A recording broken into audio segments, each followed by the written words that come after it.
दोस्तों Indian cinema यूं तो कई लैंग्वेजेस द्वारा कंपोज्ड है, लेकिन इनमें सबसे बड़ी इंडस्ट्री होने का ताज बॉलीवुड के सर पर है। एक एस्टिमेट के मुताबिक पैंडेमिक से पहले 2019 तक बॉलीवुड हर साल $1 बिलियन से ज्यादा की रेवेन्यू अर्न करता था। 1000 से ज्यादा मूवीज हर साल प्रोड्यूस करता हुआ बॉलीवुड हमारे देश के न्यूमरस टैलेंट्स को सपोर्ट करता है। लेकिन इस जाइगेंटिक मार्केट साइज और इनॉर्मस टैलेंट के बावजूद आज कई एक्सपर्ट्स द्वारा बॉलीवुड के डाउनफॉल की ओर इशारा किया जा रहा है।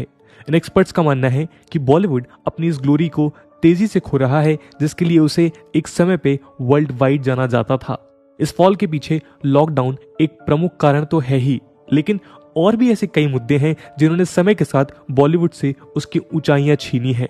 दोस्तों, आज के हमारी वीडियो बॉलीवुड के इसी डाउनफॉल पे बेस्ड है। इस डिस्कशन के माध्यम से हम बॉलीवुड के आज तक के जर्नी को ट्रेस करने का प्रयास करेंगे। हम देखेंगे कैसे बॉलीवुड ने समय के साथ खुद को स्टोरी टेलिंग में एक्सपर्ट बनाया था, जो समाज के हर सेक्शन को टच करता था। इसके अलावा हमारा स्पेशल फोकस उन रीजंस पे भी होगा जिसे एक्सपर्ट्स द्वारा बॉलीवुड के डाउनफॉल का कारण बताया गया है। तो बिना किसी देरी के आइए शुरू करते हैं। दोस्तों, बॉलीवुड की जर्नी 1913 से शुरू हुई, जब इंडियन सिनेमा के फादर दादा साहेब फाल्के द्वारा निर्मित साइलेंट फिल्म राजा हरिश्चंद्र रिलीज की गई। इंडिया, जो तब ब्रिटिशर्स द्वारा कॉलोनाइज था, इंडियन आर्टिस्ट ने इंग्लिश फिल्म्स की सक्सेस देखते हुए अपना वर्जन क्रिएट करना चाहा और इस तरह बॉम्बे और हॉलीवुड से मिलकर बना बॉलीवुड। रिलीजन और स्पिरिचुअलिटी से भरे इस दौर में बॉलीवुड ने रामायण और महाभारत से इंस्पायर्ड कई मूवीज देखी। आने वाले सालों में बॉलीवुड फिल्म्स का सोल पर्पस एंटरटेनमेंट था। वर्किंग क्लास को अपनी प्राइमरी ऑडियंस मानते हुए बॉलीवुड ने खुद को ऐसे मूवीज से फिल किया जिसके जॉय, लव, सेलिब्रेशन और फैंटेसी के बीच एक वर्किंग क्लास सिटीजन अपने डे टू डे लाइफ के ट्रबल से एस्केप कर सके। इंडिपेंडेंस के बाद बॉलीवुड ने ऐसे जॉनर पे फोकस किया जो ब्रिटिश रूल के अगेंस्ट देश के स्ट्रगल और पेट्रियोटिक फीलिंग्स को रिप्रेजेंट कर सके। इसके अलावा इंडियन पास्ट को ग्लोरीफाई करती हुई मूवीज ने भी बॉलीवुड में अपना स्थान बनाया। इस दौर में हिंदी सिनेमा द्वारा मुगले आजम और मदर इंडिया जैसी मूवीज बनाई गईं। दोस्तों, इसके अलावा राज कपूर जैसे क्रिएटर्स ने सोसाइटी के बदलते हुए रूप को भी सिनेमा में उतारने का प्रयास किया। श्री 420 जैसी मूवीज उनमें से एक मानी गई। इस एरा की मूवीज में एक एंटी कैपिटलिस्ट सेंटिमेंट झलकता था, जिन्हें सोशल ऑपरेशन का प्रमुख कारण बताया जाता था। इसमें कोई शक नहीं कि ये तब के मौजूदा पॉलिटिकल सिनेरियो को शो करता था, जिसका बेसिक एसेंस सोशलिज्म हुआ करता था। दोस्तों, 60s, 70s और 80s की मूवीज को मेल डोमिनेटेड कहा जा सकता है। इस दौरान ऐसी मूवीज का ज्यादा प्रोडक्शन हुआ जिन्हें एक स्ट्रॉन्ग लीड मेल कैरेक्टर के अराउंड बिल्ड किया गया हो। ऐसे मूवीज में जनरली विलेन की दुश्मनी लीड हीरो के फादर या मदर से होती थी, जिसका बदला हीरो द्वारा लिया जाता है। इसके अलावा मूवीज में अक्सर गोल्ड और इलेक्ट्रॉनिक गुड्स की स्मगलिंग को विलेन के सेंट्रल ट्रेट की तरह दिखाया जाता था। यहाँ हमें भूलना नहीं चाहिए कि तब के बॉम्बे के एक्चुअल डॉन्स जैसे करीम लाला और हाजी मस्तान भी स्मगलिंग में इन्वॉल्व हुआ करते थे और कई मूवीज पे इनका इन्फ्लुएंस देखा जा सकता है। देश जब इमरजेंसी से गुजर रहा था, तब हमारे समाज में स्टूडेंट्स के रोल को रीडिफाइन किया गया। स्टूडेंट्स द्वारा लेड प्रोटेस्ट ने मूवी मेकर्स के सामने भी एक ऐसे सेगमेंट के अनटैप्ड पोटेंशियल को ओपन किया जिसे इंडिपेंडेंस के बाद डीपली टच नहीं किया गया था। नई स्टोरीज और डिफरेंट थीम्स के साथ ये सेगमेंट एक मास व्यूअरशिप कैरी करता था, जिसे फिल्म निर्माताओं ने टैप करने की कोशिशें की। 80s से 2000 तक बॉलीवुड का फोकस जनरली कॉलेज स्टूडेंट पे बना रहा। College life, love, academics, employment और फ्रेंडशिप जैसी थीम्स बॉलीवुड की फिल्म्स में बढ़ चढ़ कर नजर आने लगी, जिसे स्टूडेंट्स के लार्ज डेमोग्राफिक ग्रुप द्वारा अप्रिशिएट किया गया। जो जीता वही सिकंदर इस सेंट्रल थीम के प्राइम एग्जाम्पल्स में से एक थी। दोस्तों, इन सब के बाद बॉलीवुड ने स्टोरी टेलिंग के एक डिफरेंट अप्रोच को अपनाने की कोशिश की। ये वो समय थे जब एलपीजी रिफॉर्म्स के बाद इंडियन सोसाइटी खुद को ग्लोबलाइजेशन के लिए तैयार कर रही थी।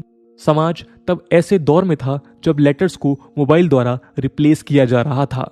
इंडियन सोसाइटी उस समय कपड़ों से लेकर स्नैक्स तक और लैंग्वेज से लेकर रिलेशनशिप तक वेस्टर्न कल्चर की ओर बढ़ने लगी थी।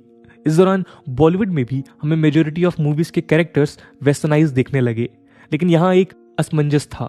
समाज वेस्टर्नाइज हो रहा था, लेकिन अब भी इंडियन मासेस के बीच कल्चर की पकड़ कम नहीं हुई थी।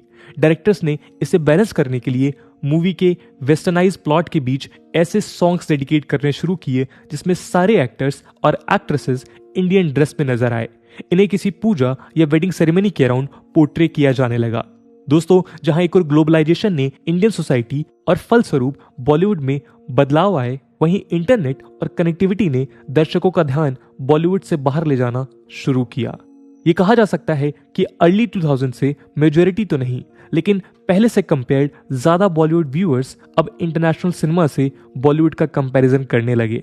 एनाकोंडा जैसी मूवीज इंडिया में वाइडली अप्रिशिएट की जाने लगी। इन सब के साथ मासेस के बीच चर्चा शुरू हुई ऑस्कर्स की, जिसकी एक अलग इंटरनेशनल रिकॉग्निशन थी। जब बॉलीवुड मूवीज का हाल इंटरनेशनल प्लेटफॉर्म पे देखा गया तो लोग अब केवल एंटरटेनमेंट से हटकर स्टोरी टेलिंग पे फोकस करने लगे। बात शुरू होने लगी बेटर स्क्रिप्ट की, एक्टिंग की, डायलॉग्स की। इसे हम वो दौर कह सकते हैं जब बॉलीवुड व्यूअर्स का एक सेगमेंट हीरो की जगह एक्टर ढूंढने लगा। दोस्तों, इस ट्रांजिशन में ये कहना कि एस्टैब्लिश्ड सुपरस्टार्स की मूवीज की अर्निंग कम हुई, ये गलत होगा। बॉलीवुड के व्यूअर्स एक डाइवर्स सेक्शन द्वारा कंप्राइज होते हैं, जिनमें हर एक की टेस्ट अलग है। एक रिक्शा पुलर से लेकर मर्सिडीज ओनर तक और कैजुअल लेबरर से लेकर आईआईटी ग्रेजुएट तक बॉलीवुड में हर सेगमेंट अपने लिए एक रिप्रेजेंटेशन ढूंढता चला आया है। लेकिन कहा जा सकता है कि इंटरनेट कनेक्टिविटी और डिजिटल लिटरेसी के स्प्रेड ने एक बड़े सेक्शन को हीरो कल्ट से हटाकर आर्टिस्टिक एलिमेंट्स की ओर आकर्षित करना शुरू कर दिया, और यहीं से शुरुआत हुई एक नए एरा की, जिसमें बॉलीवुड आज खुद को फंसा देख रहा है।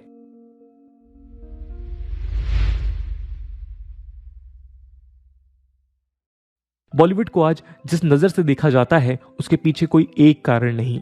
समय के साथ बॉलीवुड ने अपने बदलते हुए चेहरों में कई ऐसे नकाब ओढ़े जिसे हिंदी सिनेमा व्यूअर्स के मन में संदेह का समंदर तैयार किया। दोस्तों, बॉलीवुड और अंडरवर्ल्ड दोनों का सेंट्रल हब बॉम्बे था। इस कारण ये कहना मुमकिन नहीं है कि एक शहर में रहते हुए दोनों एक दूसरे से आइसोलेटेड रहे होंगे। कई बॉलीवुड मूवीज अंडरवर्ल्ड स्टोरीज से इंस्पायर्ड दिखी।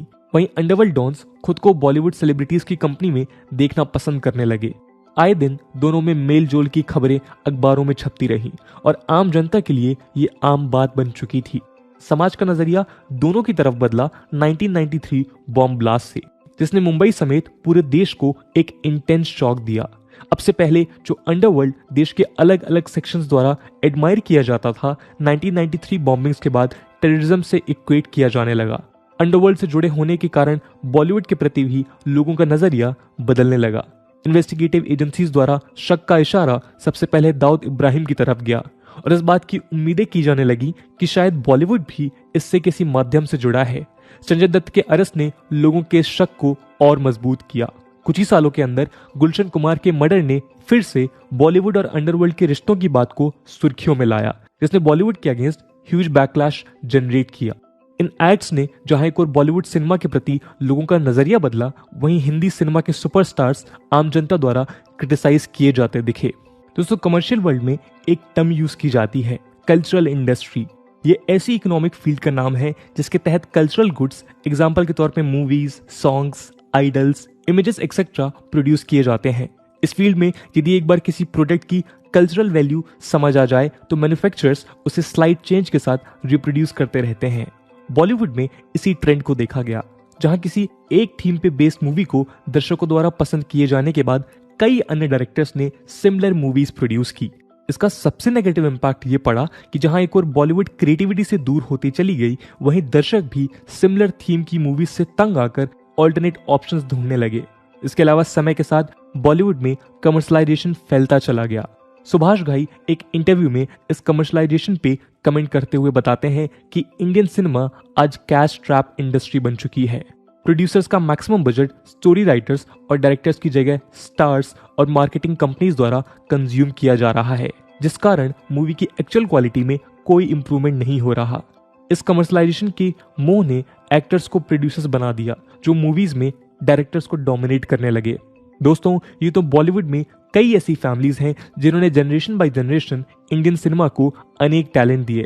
इन सब में कपूर फैमिली का नाम सबसे बड़ा माना जाता है, जिसकी लेगेसी पृथ्वीराज कपूर द्वारा स्टैब्लिश की गई। इस फैमिली ने राज कपूर, ऋषि कपूर, रणधीर कपूर जैसे अनेक एक्टर्स बॉलीवुड को दिए। लेकिन पिछले 2 दशक में ये देखा गया कि जिस तरह हमारे देश के पॉलिटिशियन अपनी विरासत आने वाली जनरेशन को पास कर रहे हैं, उसी तरह बॉलीवुड की हर स्टैब्लिश पर्सनालिटी, जिसमें एक्टर्स, डायरेक्टर्स, सिंगर्स, सारे शामिल हैं वो अपने सपोर्ट से बच्चों को बॉलीवुड में स्टैब्लिश करने के प्रयास कर रहे हैं।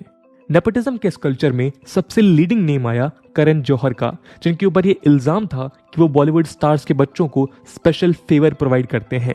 नेपोटिज्म के कारण जहां एक और बॉलीवुड में बाहर से आए टैलेंट्स की एंट्री कठिन होती चली गई, वहीं कई इंस्टेंसेस में ये देखा गया कि बॉलीवुड में अपने पैर जमा चुके टैलेंट्स को स्टार किड्स के सामने इंफीरियर प्रूव होना पड़ा। इस कल्चर के अगेंस्ट सुशांत सिंह राजपूत की डेथ एक क्रूशियल इवेंट साबित हुई। सुशांत सिंह राजपूत की सुसाइड ने लोगों के सामने एक स्ट्रगलिंग एक्टर द्वारा फेस किए जा रहे मेंटल स्ट्रेस को उजागर किया। इसके साथ ही लोगों के बीच नेपोटिज्म और फेवरेटिज्म के इम्पैक्ट पर चर्चा होने लगी।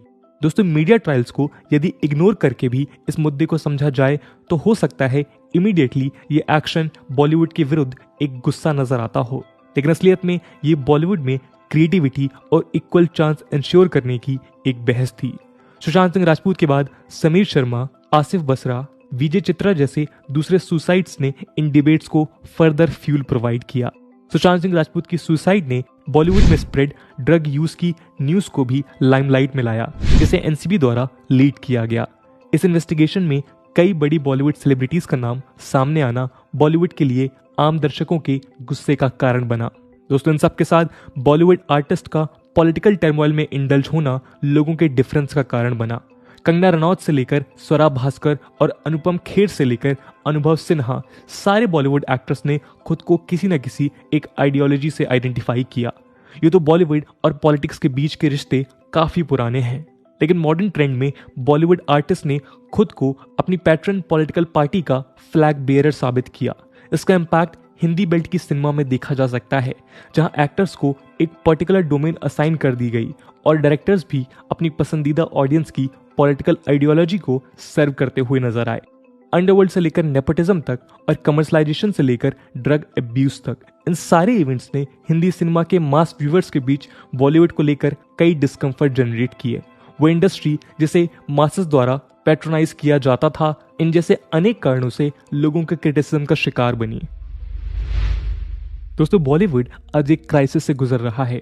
यूं तो कोरोना लेड लॉकडाउन ने थिएटर्स के दरवाजे एक लंबे समय तक बंद रखे, लेकिन इसके बाद भी बॉलीवुड के मूवी मेकर्स को उम्मीद थी कि वो बॉक्स ऑफिस पे हिंदी सिनेमा का जादू बनाए रखेंगे। दिवाली स्लॉट पे रिलीज हुई सूर्यवंशी ने कुछ हद तक इन उम्मीदों को सच साबित किया, लेकिन इसके बाद हुई रिलीजेस बॉक्स ऑफिस पे वो इम्पैक्ट डालने पे नाकाम रही। कबीर खान द्वारा निर्मित 83 में रणवीर सिंह और पंकज त्रिपाठी जैसे बड़े स्टार्स होने के बाद भी इस मूवी ने एक्सपेक्टेशंस को अचीव नहीं किया। क्रिसमस वीकेंड पे रिलीज 1983 वर्ल्ड कप विक्ट्री पे बनी ये मूवी दर्शक इकट्ठा करने में नाकामयाब हुई, लेकिन इसी के अपोजिट टॉम हॉलैंड की स्पाइडरमैन नो वे होम और अल्लू अर्जुन की पुष्पा द राइज ने ऑडियंसेस के बीच अपनी जगह बनाई। स्पाइडरमैन नो वे होम ने स्ट्रॉन्ग ओपनिंग करते हुए केवल डोमेस्टिक कलेक्शन के जरिए 200 करोड़ से ज्यादा की अर्निंग की। दोस्तों, इस शार्प कॉन्ट्रास्ट के पीछे बॉलीवुड से जुड़े एक्सपर्ट्स ने कई कारण बताते हुए नए ट्रेंड की ओर इशारा किया। एग्जीबिटर संजय घाई ने बताया कि पुष्पा द्वारा जनरेटेड रिस्पॉन्स ने यह क्लियर किया कि हिंदी बेल्ट में साउथ डोमिनेंस अभी बना रहेगा। बॉलीवुड इंडस्ट्री को लगता था कि पुष्पा का हिंदी वर्जन काम नहीं करेगा, लेकिन ये सारे प्रेडिक्शंस गलत साबित हुए।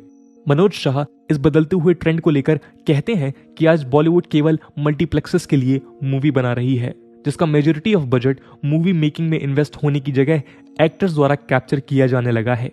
इसके अलावा एग्जीबिटर और एनालिस्ट राज बंसल का मानना है कि बॉलीवुड आज क्वालिटी कंटेंट प्रोड्यूस करने में नाकामयाब साबित हो रही है और इसी डोमेन में साउथ इंडियन मूवी एज हासिल कर रही हैं।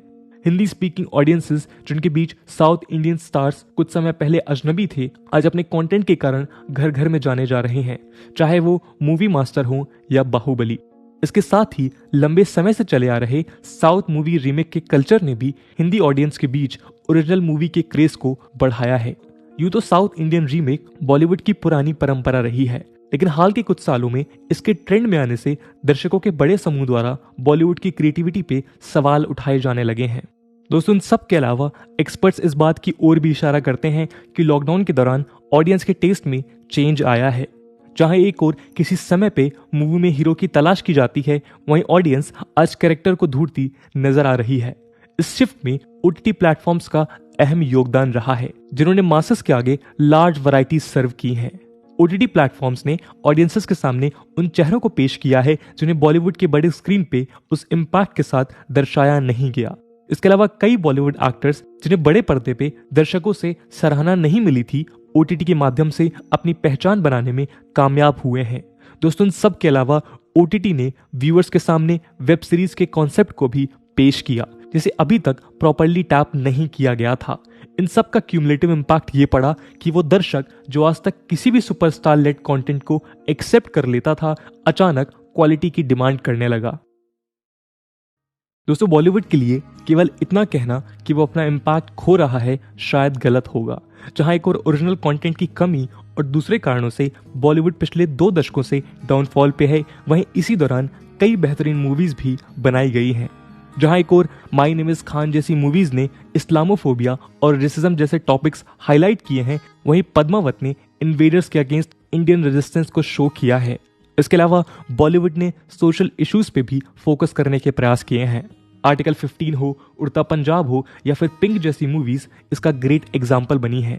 इसके अलावा स्मॉल टाउन गैंग वॉर की स्टोरीज को नई दिशा दिखाने का प्रयास करते हुए अनुराग कश्यप ने गैंग्स ऑफ वसेपुर सीरीज के माध्यम से इंडियन सिनेमा के सामने एक अनटैप्ड पोटेंशियल को ओपन किया, जिसे आगे चलकर कई मूवीज और वेब सीरीज में एक्सप्लॉइट किया गया। दोस्तों, इन सब के साथ क्वीन जैसी मूवीज ने बॉलीवुड में स्ट्रॉन्ग फीमेल लीड और विमेन सेंट्रिक थीम्स सर्व किए, जिसे मोर और लेस कुछ समय पहले तक टच नहीं किया गया था। बॉलीवुड मूवी दंगल ने भी विमेन एम्पावरमेंट को सर्व करते हुए देश विदेश में तारीफें बटोरी। आज हिंदी सिनेमा इन सारी थीम्स के अलावा होमोसेक्सुअलिटी को लेकर सोशल इश्यूज को हाईलाइट करने का प्रयास कर रहा है, जिससे सोसाइटी के उस सेक्शन को रिप्रेजेंट किया जा सके। इन सारे एग्जाम्पल्स को देख इस बात की उम्मीद की जा सकती है कि शायद आज बॉलीवुड अपने लो टाइम से गुजर रहा है, लेकिन इससे बाहर निकालने का टैलेंट बॉलीवुड में मौजूद है। मूवीज स्टोरी टेलिंग का एक माध्यम है और इसमें क्रिएटिविटी का बने रहना सबसे अहम है। बॉलीवुड को जरूरत है कि टर्नओवर और बॉक्स ऑफिस कलेक्शन से आगे की रिटर्न्स की ओर अपने कदम बढ़ाए।